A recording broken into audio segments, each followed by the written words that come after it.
Good morning, everyone. This is Lynn Curry, and I am with Resources for Leisure Assets. And I wanted to thank the Costa Rican Tourism Board for allowing us the opportunity to speak with you today. And we're going to talk about spa feasibility and spa financials. And what we want to do is a very brief overview in about 10 minutes of some spa financials and the things that you should look for when you're trying to calculate the size of your spa. So the questions we want to answer today are, what are the major costs in your spa that you can expect to have to pay? What are the markets you have to consider when you're looking to design your spa? And as you work through operations and begin to open and start to have a very good feel of your seasonality and when your peaks and valleys are in the business, how to control your costs. So those are some of the things that we will cover today. Every property has different markets that they're trying to attract. If it's a brand new property, you have to think about what kinds of business that you want to have. And if you're doing a renovation, you have to think about the kind of business that might be different kind of business that you want to attract in the future. Things to consider are you looking to attract mostly leisure travelers?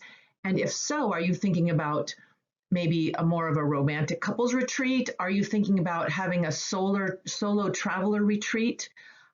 Solo travelers are very interested in wellness, and very often, especially women, they like to go to a retreat where they can feel comfortable traveling alone and possibly meet other solo travelers who are alone and have a wellness experience together. If your retreat or your property or your resort offers other programs like family programs, are there thermal pools where people can come from outside the area and simply use the thermal pools? Are you looking at attracting couples or the aging market or a young active market where there might be fitness and programming? All of those things can contribute to your operating pro forma, and those are the things that all have to be planned out in advance by thinking about the markets that you want to attract and having calculated those in your occupancies and your occupancy projections throughout the year. When we look at the leisure market, we also have to think about the group market and what kinds of group programming your property has the potential to have. Can you have big groups? Will you have smaller groups? Will you have social groups? Social groups would be weddings especially. And those are that's a very intriguing market in Costa Rica because of your beautiful destination and the magnificent outdoor opportunities. So these are all things that have to be considered. And during your off-peak times, what are you thinking about in attracting larger group business and corporate programs that could possibly fill your hotels during the off-peak times? And this all will then ultimately contribute to your spa business.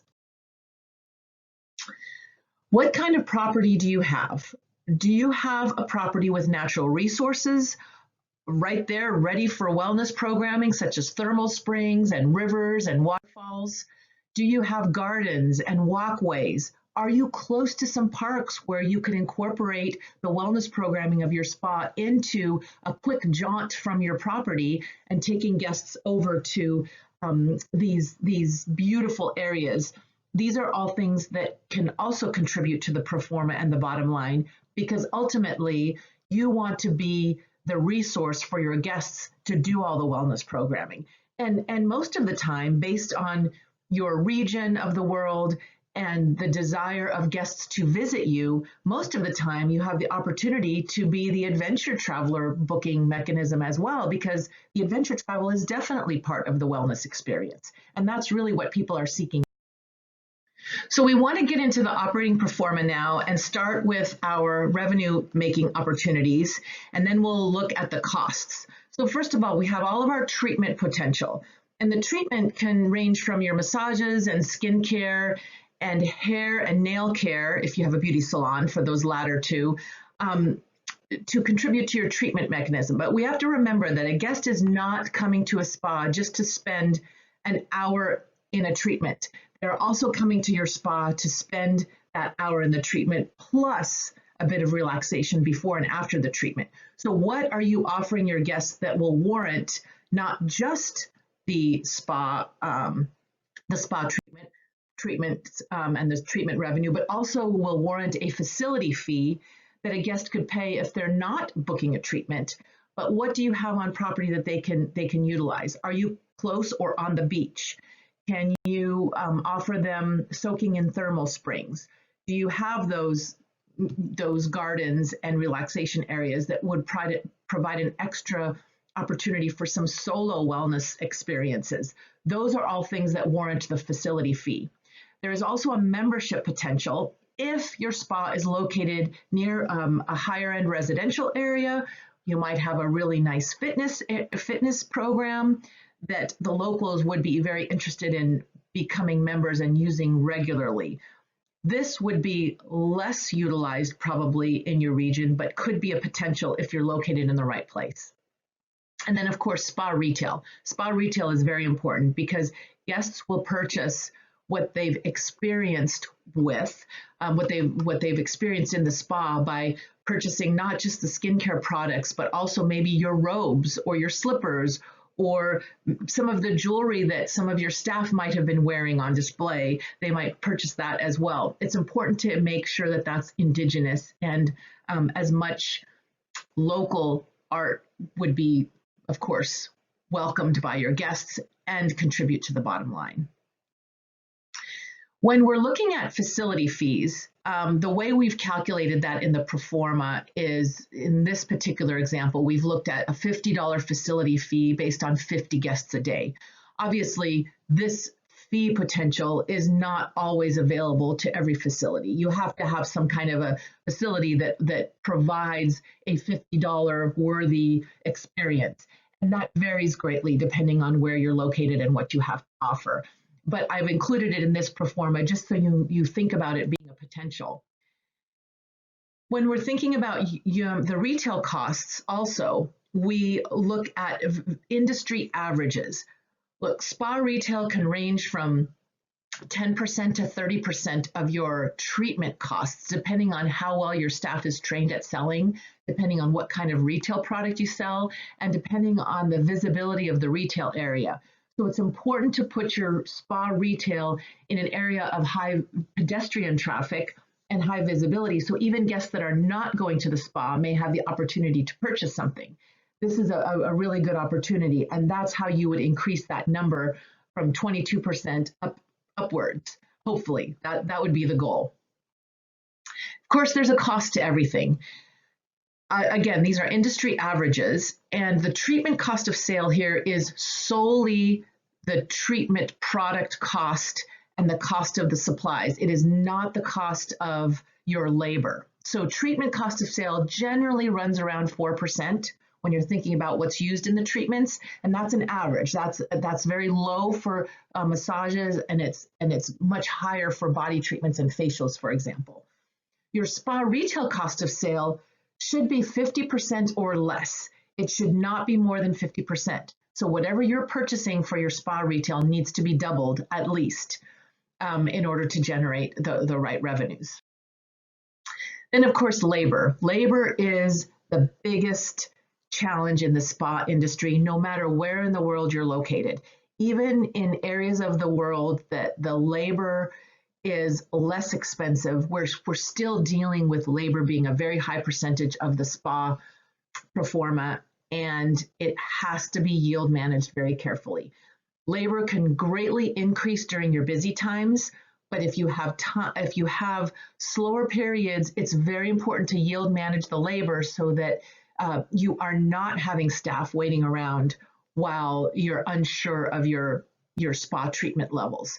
Labor in the spa is always much, much higher than other departments in the hotel. In the food and beverage department, you have one staff member managing and taking care of multiple guests at one time. In your spa, you've got one whole room for one whole hour with one therapist, with one guest. And these are the things that make the cost of labor very high. but it can be yield managed and it can be carefully done. And there is an extensive amount of spa software on the market now that really does help you yield manage this labor. And we can help you find that software and the right system for you that interfaces with your hotel operating system so that there's a cohesive accounting system for you. The other costs that have to be taken into consideration as your recurring costs are your controllables. And in general, your controllables should be kept to 22% of the top line sales. And this is your list of controllables in general in most spas. You're going to have credit card fees, and you're going to have to take care of licenses and office situation. You're going to have some utility and energy and marketing costs and professional products, uniforms, all of those things. What's not included in this 22% is any kind of a thermal heating and cooling for an extensive thermal facility. This number changes drastically when you start adding square footage to the facility. And from there, we get to our bottom line.